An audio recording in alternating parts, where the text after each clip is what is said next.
Welcome back to Get Golfers Moving. If you're new here, welcome. It's great to have you here. In these sessions, we're all about moving you from the desk or from a seated position, taking you through some movements to finally end you in a better position, ready to either go play golf or attack the rest of your day. As always with these sessions, we don't need much equipment at all. If anything, we sometimes need a golf club, but even like today, we don't need any equipment. We're just gonna need somewhere comfortable to lay or sit down and just kind of 10, 15 minutes of your time to dedicate to improving your day, improving your body, improving your mind, and more importantly, improving your golf. So we'll start in these sessions in a laying position, work you through, come into a kneeling position, and end this session where I believe we should spend most of our day, which is standing up. So let's get started with this session, come down onto our backs. And from here, all I want us to do is just focus a little bit on our breathing. We'll start most of our sessions like this. So we're going to place both hands onto our stomach, and I just want you to feel like you're focusing your breath on taking deep breaths from deep within the stomach. So full deep breath in, full deep breath out. And as you breathe, you feel like your stomach is rising and falling as you breathe. Your hands are there to kind of feel that. And what we find is when we're sat down for long periods, or we're sat at a desk and we're stressed and work is bothering us and family are bothering us and everything's getting on top of us, we start to breathe more from our chest rather than from breathing deep within the belly area. So we're going to really try and focus during this session on breathing deep within the belly, taking some deep cleansing breaths, kind of getting some regulation of our stress and our hormones. And more importantly, it's going to help with our recovery, help with our productivity, help with our sleep, and pretty much everything. If you're a human and you breathe, this is going to help. Good work. Now just tuck your feet up slightly as you do this. And I want you to then bring your hands up to the sky. So we're really trying to push the hands away from us. And from here, all I want you to do is now straighten your right leg out ahead of you. So as your right leg straightens ahead of you, your knees are going to stay together. And then I want you to push your left foot into the mat to lift your hips up off the ground. So that's going to feel a little bit challenging if you're not used to this position. But then just slowly bring the hips back down to the floor. Keep the right leg in the air, keep the knees together. Push up again. Back down, a few more here, push in, down, last two, push into the ground, really squeeze the glutes, back down, and the last one, in, and down. Great work. It's got a little bit of work going into these glutes areas. Switch to the other side. Left leg comes up now, knees together, push into the ground, and back down. What we often find is when we're sat down for long periods, these glute muscles in our bum become very deactivated, kind of warm and flat. All we're trying to do here is get a little bit of blood flow to the area, just wake them up. So if you're going to go and play golf later today, you better have your glutes working for you if you want to try and rotate and generate any power in your swing. Good, so just a few more here. Push into the ground, last one. Lift up, great work. Now I want you to turn onto your side now, so I'm going to roll onto my right side. And I'm going to put my elbow down on the mat. And I'm going to have my legs straight. Kind of knees slight bend, hips slight bend, but we're really trying to get these legs kind of pushing away from us. One hand can come onto our hips, and all we're going to do from here is lift ourselves up into this side plank position. Now from here, if this feels like more of a challenge for you, you can stay here. If it feels too hard, feel free to use your hand to support. And if you feel like you can do it even harder, you can actually start to lift this leg up in the air. So just work through some of those positions, but I really want you to feel like you're trying to work on your breathing. So really trying to take a deep breath in, deep breath out. And if you need a rest, drop your hips back down, take a rest, and bring yourself back up. I really want you to spend another 10 seconds in this position.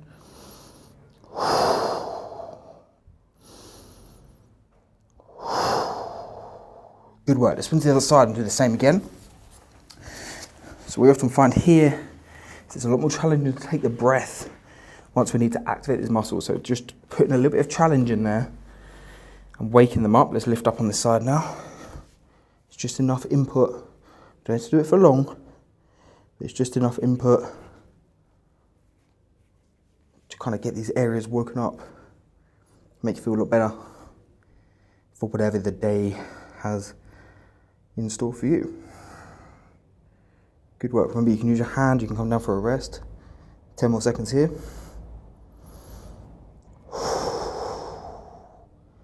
Good, 3, 2, 1, and come all the way around now onto your knees. Now, we're going to do some press-ups in this position, only a few and only some very slow ones. So it's up to you if you want to stay on your knees. If you do want to stay on your knees, just kind of have your knees around shoulder width apart or hip width apart and just rock your body forward. So now we've got a weight into our hands. Okay, this is position number 1. Or if you're feeling brave, you can come up onto your toes into a full press up position. Either way, I want us to try and have a nice straight line between our shoulders and our hips, or shoulders and our knees more accurate. So just creating that line, I'll do these on my knees to demonstrate. So from here, all we're going to do is load into the hands, drop our weight forwards, trying to bring our chest towards the mat, and then we're going to push back up. I want you to do this really slow and really deliberate. We're trying to take our elbows back at around a 45-degree angle, and we're just going to do a few of these to wake up the upper body. Good, a few more here.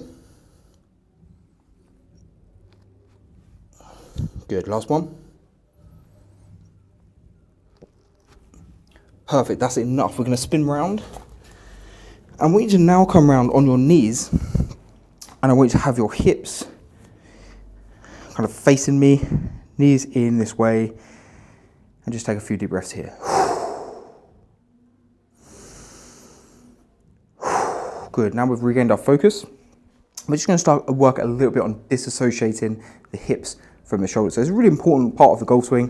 What you find is as we rotate, we need to be able to disassociate our hips from the shoulders on the way back to get extra shoulder turn. And then as we start the downswing, we need to increase this disassociation to create a stretch between our hips and our shoulders for more power, and also helps us shallow the club out as well, which I know a lot of you guys have messaged me and said you want some work on. So how we go through this process, we're going to bring the hips up. Knees are going to stay nice and stable on the mat. And what we're going to focus on here to start is only moving the hips. Okay, so our shoulders are going to stay straight. It's a very difficult exercise, so bear with me if you need a little bit of help with this. Send me a message, I'll help you out. What we're going to do is start with our shoulders facing straight. It's great if you've got a mirror here. So leaving the shoulders where they are, all we're going to do from here is feel like we're trying to rotate our hips to the right and don't move your shoulders. Okay, so shoulders stay still, and just rotate our hips to the right. So rotate hips to the right, back to the middle. Hips to the right, back to the middle. So my shoulders don't move, and I just work on rotating this hip. If you're struggling with that, feel free to hold on to something in front of you. There might be a chair, might be a golf club, just for some extra support until you get used to the movement. But we're really trying to get some disassociation between my shoulder and my hip. Good work. And let's go the other side now. So shoulders remain still, and now we rotate to the left. Left hip rotation here.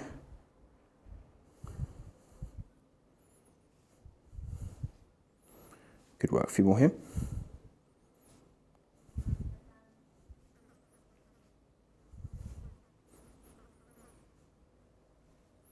Good. And now we try and go both ways. So keeping the shoulders where they are, we're going to rotate to the right and then all the way through round to the left and then back to the right again. So shoulders stay where they are, rotate hips all the way around to the right and then rotate them all the way around to the left, back round to the right.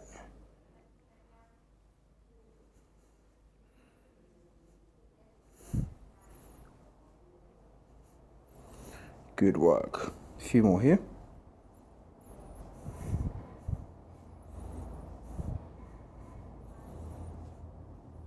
Perfect. If you didn't get that, feel free to repeat that start part of the video. Get something to support it. It's not an easy movement, but it's something I'll start to introduce to some of these videos to help you guys out because I know it's something you've asked for. Okay, let's come into a standing position now. And from here, we're going to do the opposite. Now we're really going to feel like we're keeping the hips in a stable position, but we're going to rotate the shoulders from left to right, okay? To help you with this, we're going to come into a little bit more of a golf posture, but just a little bit more bent over than golf posture. So think of your normal golf posture and just bend over a little bit more. But what I want you to do from here is really feel like you're not moving these hips. The hips need to stay completely straight. Hands need to be across your shoulders or out in front of you as if you're holding a golf club, okay? But either way, what we're going to try and do is now just rotate our shoulders and leave our hips where they are. So we're going to rotate to the right, come through and rotate to the left.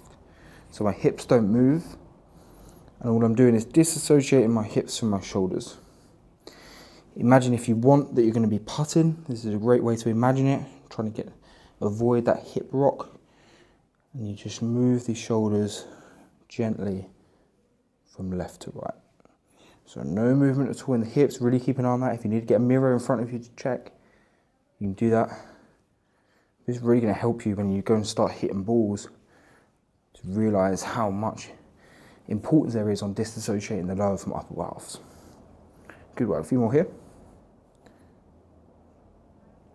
And take a rest there.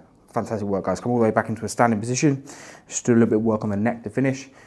Just going to relax everything off. Just tilt left ear to left shoulder and then just lift the chin slightly. So just drop my left ear to my left shoulder. I just lift my chin. Feel the stretch coming to the front of my neck. Keep an eye on the breathing. And then rock to the other side. Right ear to right shoulder. Lift the chin slightly. Fold it within. Fold it without. Good work. Just let the head become very heavy. Slowly rock it from left to right. And just to finish, bring the shoulders all the way up and together. Big squeeze, back and round. One more of those. Shoulders all the way up, big squeeze, up, back and round. Fantastic work. Really, really well done today, guys. Slightly different session for you, working a little bit more on some more golf specific stuff, but I really feel like hopefully moving from the start of this session to the end of this session, you feel like you've woken up your body, woken up your mind, and you feel like you've just gained a few strokes moving from your desk to the tee. That's the idea with all of these videos. Great to have you here. Make sure you subscribe to all the channels, do everything you need to do to keep up to date with all these videos. I look forward to seeing you on the next one.